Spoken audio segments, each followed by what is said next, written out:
Kalau ngomongin kenapa warga Indonesia sampai rela bermati-matian buat ke Malaysia, even kalau itu harus lewat jalan ilegal, Mm-mm. ini sebenarnya kompleks banget. Tapi gue coba deh jelasin pakai style Kompleks yang banget. santai sambil masukin data biar lo kebayang ya. Pertama-tama, alasan paling Style obvious yang adalah santai. ekonomi. Banyak dari mereka yang datang dari daerah-daerah yang Mm-mm. secara ekonomi kurang berkembang, jadi kerja di Malaysia itu bisa dibilang golden opportunity.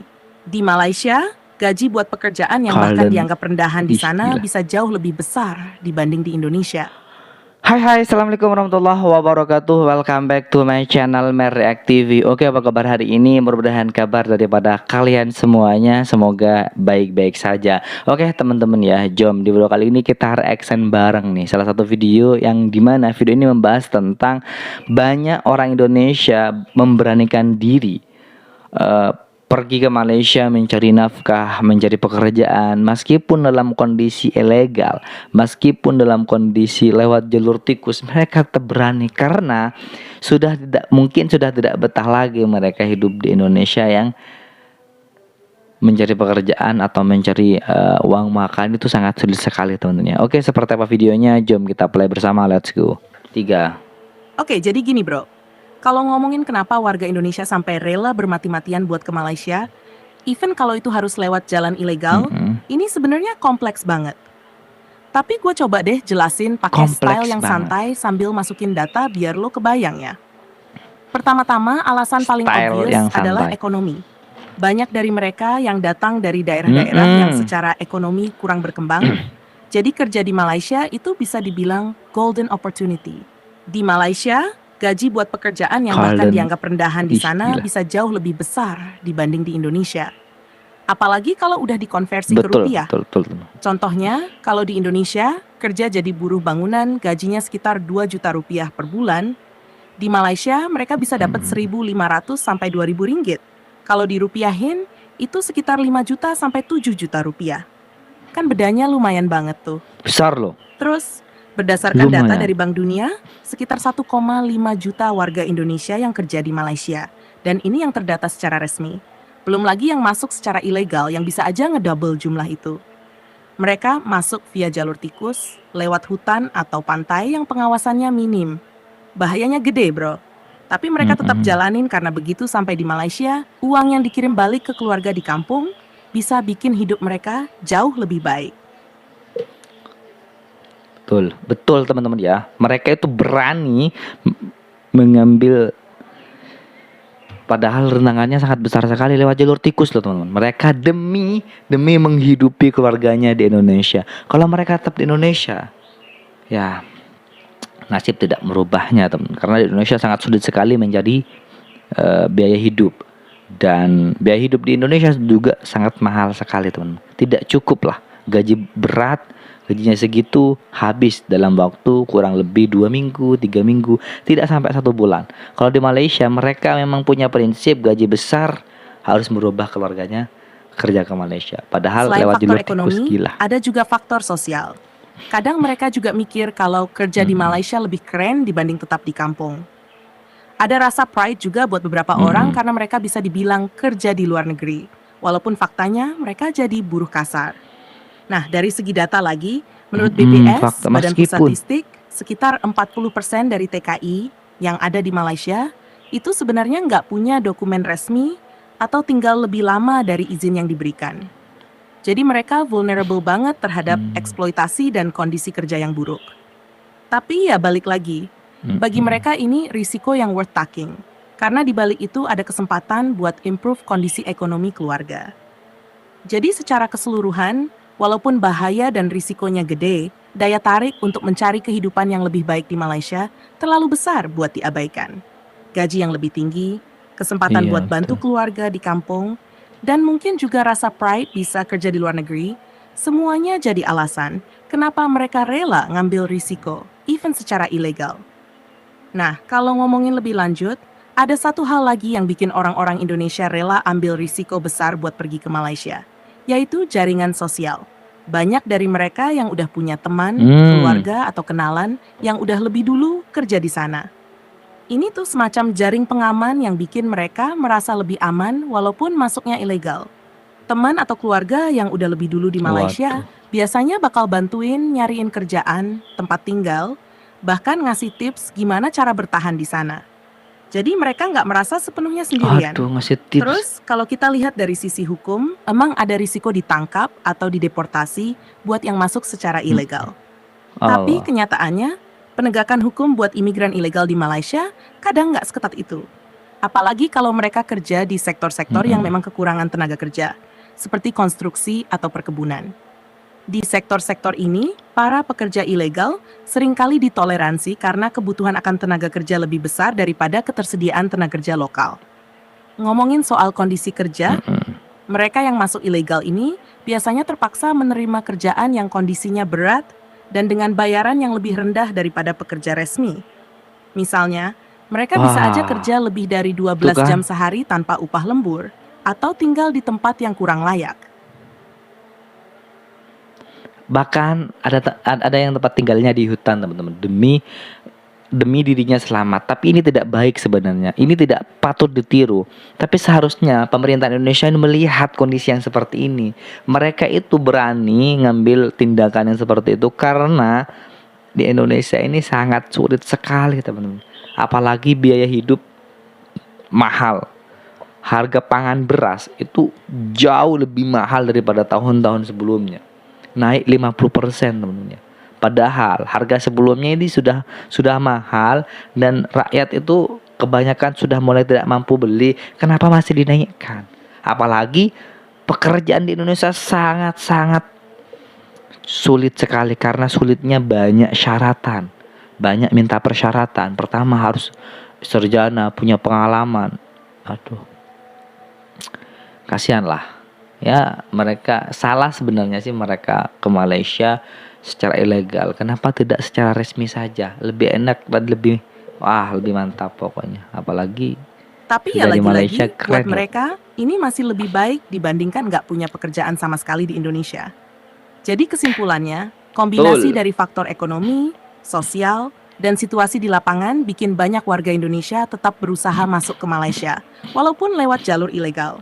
Buat mereka, risiko besar ini sebanding dengan potensi perbaikan hidup yang bisa mereka dapatkan, baik buat diri mereka sendiri maupun keluarga mereka di kampung halaman.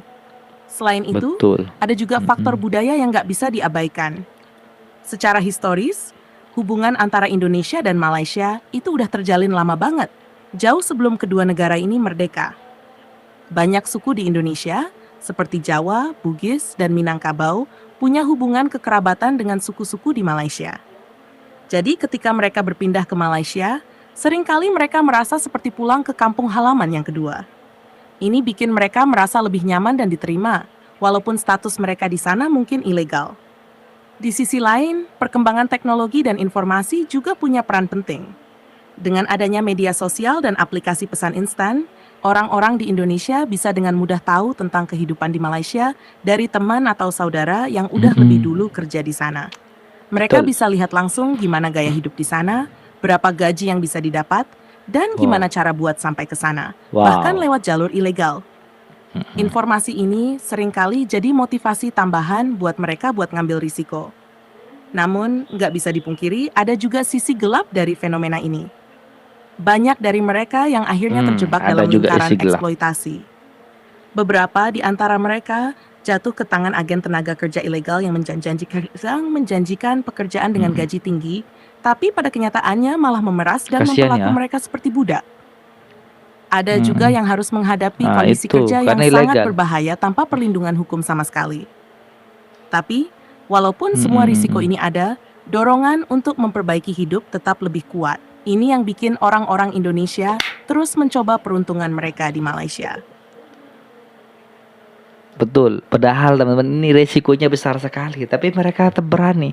Karena itu tadi, karena mereka jika menggantungkan hidup di Indonesia, ya tahu sendiri kan. Meskipun itu Seperti berarti itu, harus teman-teman. menghadapi berbagai bahaya di perjalanan dan di tempat kerja. Bagi mereka, ini bukan cuma soal bertahan hidup, tapi juga soal memberikan masa depan yang lebih baik untuk keluarga mereka. Pada akhirnya, fenomena ini menunjukkan betapa kuatnya harapan dan semangat untuk mencari kehidupan yang lebih baik, meskipun harus melalui jalan yang sangat Betul. sulit. Dan ini adalah refleksi dari ketimpangan ekonomi yang masih ada di kawasan ini, di mana perbedaan peluang antara satu Betul. negara dan negara lain bisa menjadi sangat besar, sehingga mendorong orang-orang untuk mengambil risiko yang ekstrim demi masa depan yang lebih baik. Mm-mm. Seiring waktu, fenomena Demi migrasi masa ilegal depan ini yang mungkin akan terus berkembang, apalagi kalau kita lihat dari perspektif global. Perubahan iklim, ketidakstabilan politik, dan ketidakpastian ekonomi bisa jadi faktor-faktor yang mendorong semakin banyak orang untuk mencari kehidupan yang lebih baik di negara lain, termasuk dari Indonesia ke Malaysia. Mm-mm. Tapi tentu saja, Betul. kalau masalah mendasarnya nggak diselesaikan, yaitu ketimpangan ekonomi dan kesempatan yang nggak merata, situasi ini bakal Ketimpangan terus ekonomi. terjadi. Kita juga perlu ngelihat bagaimana persepsi masyarakat terhadap para pekerja migran ini, terutama yang ilegal. Di banyak kasus, mereka seringkali dipandang negatif atau dianggap sebagai beban oleh sebagian masyarakat lokal. Padahal, mereka adalah individu-individu yang punya harapan, mimpi, dan semangat yang sama dengan kita semua. Mereka berjuang untuk Betul. hidup yang lebih baik, bukan cuma untuk diri marga mereka. Persepsi yang lebih manusiawi dan empati dari masyarakat lokal bisa jadi langkah penting dalam menciptakan lingkungan yang lebih inklusif dan adil. Lalu, kalau kita bicara soal Inklusif generasi dan muda, baik di Indonesia maupun Malaysia, penting banget buat mereka paham situasi ini. Edukasi tentang realita di balik migrasi, baik yang legal maupun ilegal, bisa membantu mereka untuk membuat keputusan yang lebih bijak di masa depan. Generasi muda yang sadar dan peduli bisa jadi agen perubahan, yang nggak cuma ngelihat masalah ini dari sisi sempit, tapi dari perspektif yang lebih Agen luas dan perubahan. humanis. Inovasi teknologi juga bisa jadi bagian dari solusi. Dengan perkembangan teknologi informasi dan komunikasi, pemerintah kedua negara bisa bekerja sama untuk membangun sistem yang lebih transparan dan efisien dalam pengelolaan tenaga kerja migran. Misalnya, aplikasi atau platform online yang bisa membantu calon pekerja migran untuk mendapatkan informasi yang akurat, proses pendaftaran yang lebih mudah, dan perlindungan hukum yang lebih baik. Teknologi juga bisa digunakan untuk meningkatkan pengawasan di perbatasan tanpa harus memperparah situasi kemanusiaan bagi mereka yang terpaksa melintasi batas secara ilegal. Namun semua ini hanya bisa betul, tercapai secara kalau ada kemauan politik yang kuat dari kedua belah pihak. Pemerintah Indonesia perlu serius dalam menciptakan lapangan kerja dan meningkatkan kualitas hidup warganya. Harus itu. Sementara pemerintah Malaysia juga harus berkomitmen untuk memperlakukan semua pekerja, baik lokal maupun asing, dengan adil dan Harus bermartabat. sering bekerja sama. Ini bukan tugas yang mudah, tapi bukan berarti nggak mungkin. Akhirnya, gua rasa penting untuk selalu mengingat bahwa di balik statistik dan angka-angka, ada manusia-manusia nyata dengan cerita, harapan, dan mimpi mereka sendiri. Oh, manusia. Perjalanan mereka ke Malaysia, meskipun seringkali penuh dengan risiko dan tantangan, adalah cerminan dari keinginan kuat untuk memperbaiki hidup. Kita semua punya tanggung jawab, baik sebagai individu,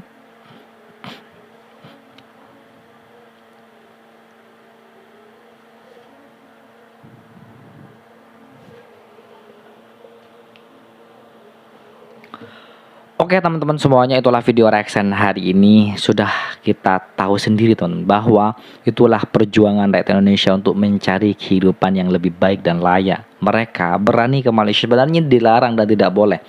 Karena kalau ke Malaysia kita berangkat secara ilegal atau non resmi, maka kita bisa jadi dimanfaatkan oleh orang-orang sana, ditakut-takutin, diperas. Karena kita emang tidak punya kemampuan untuk bisa selamat teman-teman ya. Demi apa semuanya? Demi perubahan ekonominya ketika berada di Indonesia. Seharusnya pemerintah Indonesia itu melihat kondisi rakyatnya secara menyeluruh. Indonesia kaya loh Tun, tapi kenapa rakyatnya miskin-miskin? Itu yang jadi sebuah pertanyaan. Punya tambang emas, minyak, nikel, wah pokoknya Indonesia ini kaya. Cuman ya itu, cuma kekayaannya tidak tahu bagaimana cara mengelola kekayaannya tersebut untuk rakyatnya juga. Makanya banyak yang lari ke Malaysia, meskipun di Malaysia pekerjaannya itu berat, sama halnya dengan di Indonesia, tapi gajinya jauh lebih besar, teman-teman. Bisa merubah ekonominya yang secara drastis. Ya, tidak harus pekerjaan juga sih sebenarnya. Asalkan semua bahan-bahan pangan di Indonesia itu murah, maka pekerjaan apa saja itu mudah lah buat kita untuk memenuhi kehidupan di Indonesia. Di Malaysia gaji besar, harga pangan murah. Itu bagusnya Malaysia loh. Oke, itulah video hari ini. Buat teman-teman yang suka dengan video ini, silahkan tinggal like, komen, dan share. Jangan lupa juga subscribe terlebih dahulu. Baik, kita akhiri. Wassalamualaikum warahmatullahi wabarakatuh.